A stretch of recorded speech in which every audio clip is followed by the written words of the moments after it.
We're in Carroll County, Maryland at Hera's Nightmare. Today I'm joined by Carlos Rivas. Carlos is the owner of Hera's Nightmare. Hera's Nightmare opened last year. This is their second year, but already after their first year, they've already received one of the awards from the Haunted Attraction Association for Best New Attraction. And this year, it's even larger. Carlos was not satisfied with last year, so he decided to expand not only the 3 attractions, but also add a whole new selfie experience. It's an 18-room walkthrough experience, plus adding food, adding scare zones, just beefing up the entire atmosphere for the Halloween event. So today we're gonna talk about all of the original haunt and how he's expanded it for this year and why he decided to go through the selfie route instead of adding a different attraction. So Carlos, welcome to the show. Thank you for having me.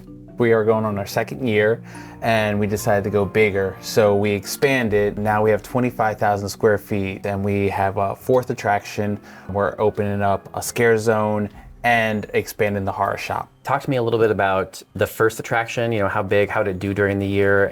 Our first year we had 3 attractions, the Curse of Hexen Hollow, Containment X, and Reign of Darkness. We also had our horror shop. We did pretty well. We staffed around 40 actors. You started out immediately with 3 haunted attractions. Why did you choose to do so much in year 1? I wanted to start off from the beginning just doing it right. I didn't want to, start small and work my way up. I had, worked in other haunted houses as a scenic designer, so I kind of spent a lot of time working for bigger haunts, learning how it worked. And the year before I actually opened, I traveled and hit 32 attractions that October just to kind of get ideas of like the right time length of a haunted house before it becomes too much, like what you need in it, what people really enjoyed. So I kind of took everything I could, put it into it, and I wanted to just do it right from the beginning, which I think turned out well. And then this year, I wanted to go bigger. I just want to keep getting bigger and bigger. Initially, you opened, like you said, with the horror gift shop, and that was open year-round until you closed it for the renovations. Correct. And I thought, all right, well, if I did a horror shop, it could translate well for Halloween season. So we opened that in March, and it actually became a big hit. As being a scenic designer, I built all the shelving, we lit it cool, and we collected so much strange stuff, which I thought was cool.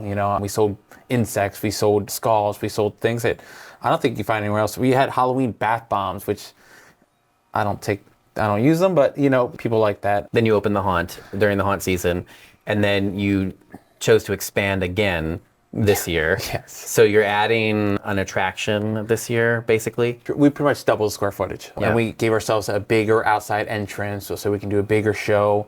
I took the store down and I moved it to the new space to make it larger and have more stuff in there. But with doing that, it allowed me to expand the 3rd attraction that we had. So now it's double the square footage.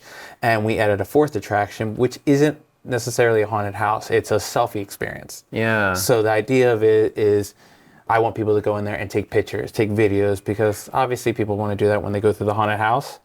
And no phones, because otherwise you lose it because you're getting scared. Yeah. So I wanted to make an interactive version of a haunted house where you can take videos, take pictures, and get to sit in a room and see the scenic details that we put inside the haunted house. That's the biggest expansion for this year, and that's going to continue past the haunt season. Yeah, so the idea is for Halloween season, it's going to be based on horror. Obviously it makes sense. We're a haunted house, and that's what we're good at. But we want to grow the selfie experience and eventually expand away from horror and do other things. We want to do a Christmas walkthrough, and I think both of them just working together just creates a whole separate event year-round. When it's all said and done, I'll be around 16 to 18 scenes.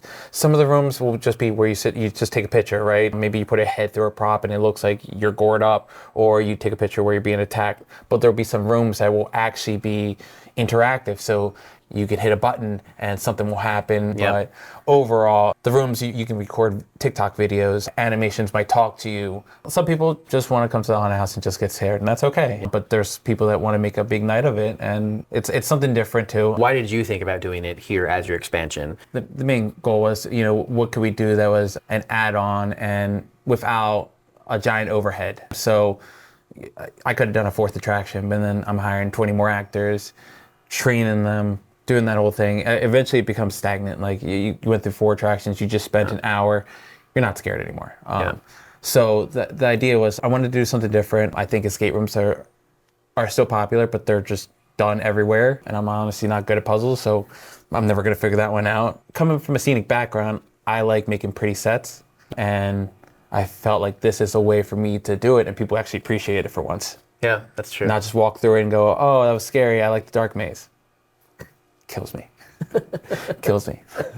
I hope everyone can make it out here to Hera's Nightmare. This year we've expanded, like I said, to 25,000 square feet, not just being in a haunted house. We're a Halloween event, having the selfie experience, the horror shop, adding food, adding mocktails, drinks, and more photo ops than ever, and just a bigger midway experience for everyone. So